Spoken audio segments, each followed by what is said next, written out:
الحمدللہ وحدہ لا شریک لہ والصلاۃ والسلام علی من لا نبی بعدہ۔ دوسرا پارہ، اس میں سب سے پہلے تحویل قبلہ کو بیان کیا ہے۔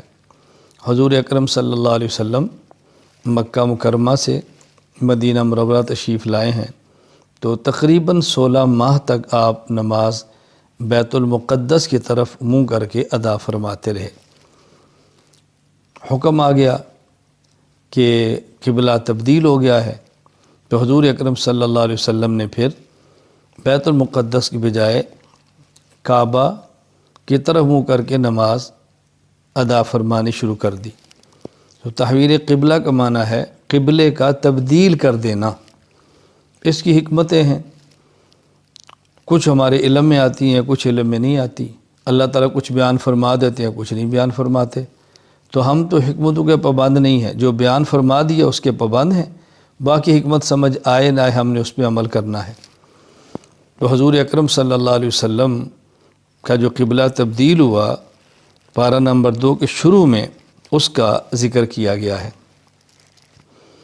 پھر اس پارے میں بہت سارے احکام اللہ تعالیٰ نے تفصیل کے ساتھ بیان فرمائے ہیں۔ مثلا ایک تو قصاص کا مسئلہ بیان کیا ہے، اور اگر قصاص کے مسئلے پر عمل درآمد ہو، آپ یقین فرمائیں قتل ناحق کے دروازے بند ہو جائیں۔ نمبر 2، وصیت کا مسئلہ بیان کیا ہے۔ اگر وصیت پر عمل کر لیا جائے اور وصیت کو سمجھ لیا جائے تو بہت بڑا ایک خاندان کا مسئلہ حل ہو جاتا ہے۔ وصیت کس مال میں کرنی ہے، وصیت کن کے لیے کرنی ہے، یہ تفصیلی احکام ہیں، لیکن قرآن کریم میں پارہ نمبر 2 میں وصیت کا مسئلہ بیان فرمایا۔ نمبر 3، جہاد کا مسئلہ بیان کیا۔ یہ بات ذہن نشین فرما دیں، فرما لیں کہ شریعت کی اصطلاح میں، شریعت کی زبان میں جہاد نام ہے قتال فی سبیل اللہ کا۔ اگر کسی اور حکم شرعی پر لفظ جہاد کا استعمال ہوا ہے تو وہ لغت کے اعتبار سے ہے، شریعت کی اصطلاح نہیں ہے۔ اللہ تعالیٰ نے مجاہدین کو دیگر تمام اعمال کرنے والوں پر فضیلت عطا فرمائی ہے۔ جہاد شریعت کا بہت اہم مسئلہ ہے، تو جہاد القتال کو بیان فرمایا۔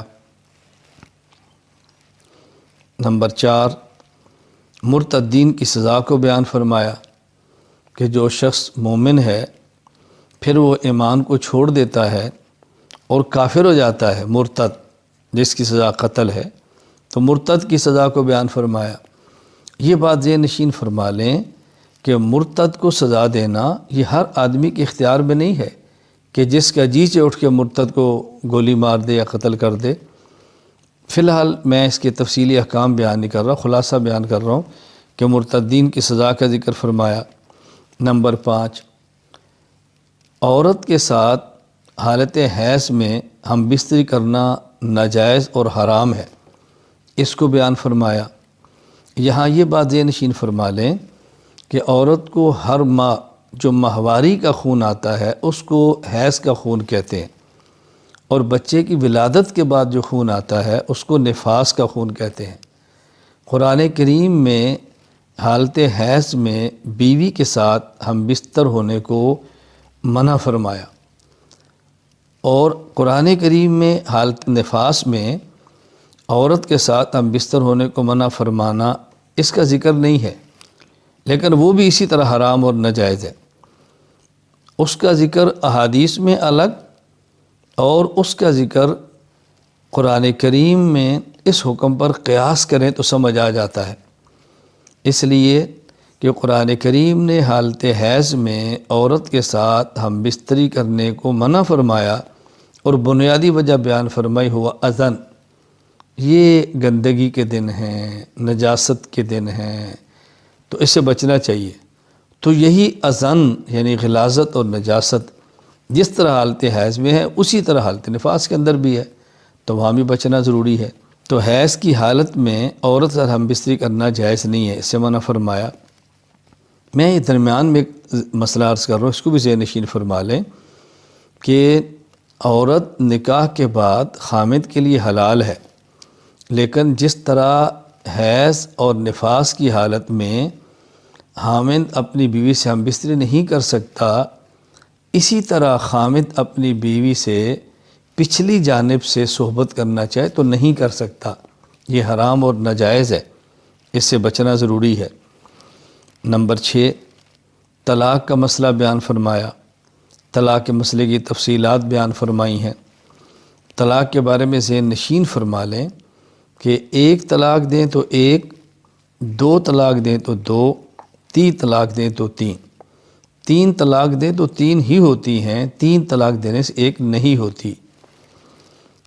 نمبر 7، عدت کا مسئلہ بیان فرمایا کہ جس عورت کو طلاق ہو جائے اس کی عدت کیا ہے، شوہر فوت ہو جائے تو عدت کیا ہے۔ عدت عورت کے لیے ایک ہی نہیں ہے، مختلف خواتین کے لیے مختلف عدتیں ہیں۔ اگر بچی ہے، بالغ نہیں ہوئی، تب بھی اس کو حیض آنا شروع نہیں ہوا، نکاح ہوا تو طلاق ہو گئی۔ بوڑھی عورت ہے جس کو حیض کا خون آتا ہی نہیں، طلاق ہو گئی۔ ایک عورت کا شوہر فوت ہو گیا اور وہ عورت، اس کی عدت کیا ہے۔ ایک عورت کو طلاق دے دی اور وہ امید کے ساتھ نہیں تو اس کی عدت کیا ہے، امید کے ساتھ ہے تو اس کی عدت کیا ہے۔ اس لیے کبھی مسئلہ پیش آ جائے تو علماء کرام سے پوچھ لیں کہ اس حالت میں عدت کیا ہوتی ہے۔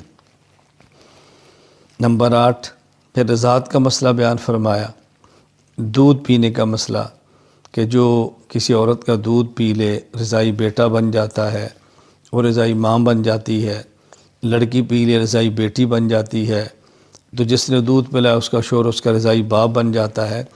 یہ بھی ذہن نشین فرما لیں کہ نسب کے ساتھ رشتے حرام ہوتے ہیں تو رضاعت کی وجہ سے بھی رشتے حرام ہوتے ہیں، لیکن اس کی تفصیل معلوم کر لیں جب بھی ضرورت پیش آئے۔ اس پارے کے آخر میں اللہ تعالیٰ نے حق کے نمائندے طالوت اور باطل کے نمائندے جالوت، ان کا واقعہ بیان کیا۔ جالوت کے پاس طاقت بھی ہے، کثرت بھی ہے، فوج بھی ہے۔ حضرت طالوت کے پاس طاقت بھی کم ہے، فوج کم ہے، باوجود اس کے اللہ تعالیٰ نے کو فتح عطا فرمائی، اور قرآن کریم نے ضابطہ بیان فرما دیا، کم من فئۃ قلیلۃ غلبت فئۃ کثیرۃ باذن اللہ۔